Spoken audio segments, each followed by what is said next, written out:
most surprising house that you were ever involved in? This could either be a stacked card that drew poorly or a really bad card on paper that did big business. Actually, this is fresh in my mind, so I'll pick this one because I'm sure there's others that's a better example, but I can't think of them right now. But somebody recently tweeted the clip of, it may have been Dean, of Misty Blue drop kicking me. It almost in the nuts, in the lower stomach on TBS television.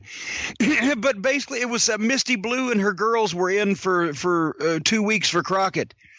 And Dusty just had an idea. And I was managing Dick Murdoch as well as the Midnight Express at the time.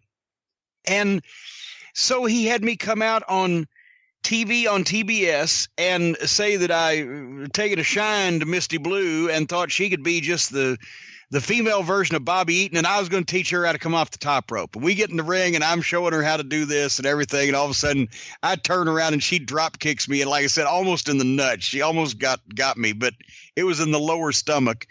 And I take a big bump, and we all get mad, and they have a main event, 8-person match in a cage in Baltimore at the Civic Center. Me, the Midnight Express, and Dick Murdoch against Dusty Rhodes. I believe it was Nikita Koloff, Barry Windham, and Misty Blue. And I'm thinking, well, okay, this may work. Dusty's pretty smart. And then the day of the show comes and we fly into Baltimore and it's a snowstorm. And there's 3 inches of snow on the ground and it's coming down and it's going to get worse. And I'm thinking, oh, well, here now I'm in the main event of this, this big gimmick match, and it's going to draw like shit, and they're going to, be mad at us.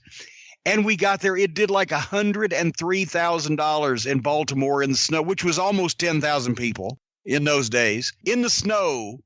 And that was the only time we had that match ever. He just decided, I need something for Baltimore. And we promoted it on TBS.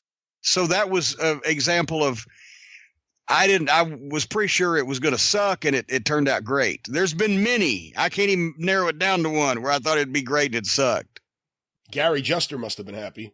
Gutless Gary was ecstatic, yes. But that back in those days, Baltimore was doing huge business all the time. But in that weather and for that kind of match, it wasn't like Flair and, Dusty for the NWA title.